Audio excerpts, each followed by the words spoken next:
আসসালামু আলাইকুম, আমন্ত্রণ জানাচ্ছি পল্লী বার্তা সংবাদে।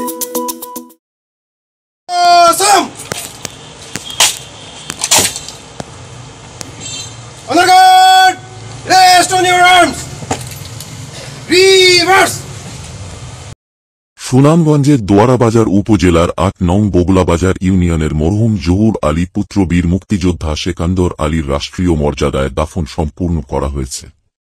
রবিবার ১৪ জুলাই দুপুরে উপজেলার বগুলাবাজার ইউনিয়নের বালিছড়া পূর্ব জামে মসজিদ মাঠে বীর মুক্তিযোদ্ধা সেকান্দর আলীর রাষ্ট্রীয় মর্যাদার শেষে দুপুর ২ ঘটিকার সময় জানায়ার নামাজ অনুষ্ঠিত হয়েছে।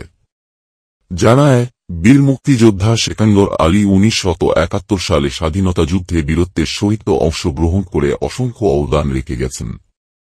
তিনি আনুমানিক ৭২ বছর বয়সের জীবদ্দশায় পরিবারে ২ ছেলে ২ মেয়ে অসংখ্য আত্মীয় স্বজন গুণগাহি রেখে গতরাত ১০টা ৩০ সময় বার্ধক্যজনিত কারণে নিজ বাড়িতে শেষ নিঃশ্বাস ত্যাগ করেন।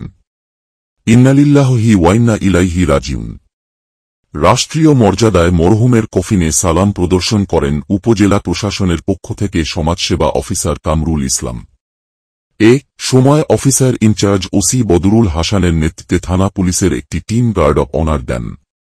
জানায়ার নামাজে উপস্থিত ছিলেন সাবেক বীর মুক্তিযোদ্ধা থানা কমান্ডার সফর আলী, ইউপি সদস্য আব্দুল ওয়াদুদ, বীর মুক্তিযোদ্ধা শামসুল হক, বীর মুক্তিযোদ্ধা সিরাজুল ইসলাম, বীর মুক্তিযোদ্ধা আবুল হোসেন, মতিউর রহমান, মাওলানা মকবুল হোসেন, এনামুল হক সহস্থানীয় বীর মুক্তিযোদ্ধা, বিভিন্ন এলাকার গণ্যমান্য ব্যক্তিবর্গ। জানায় অংশগ্রহণ শেষে উনাকে পারিবারিক কবরস্থানে সমাহিত করা হয়।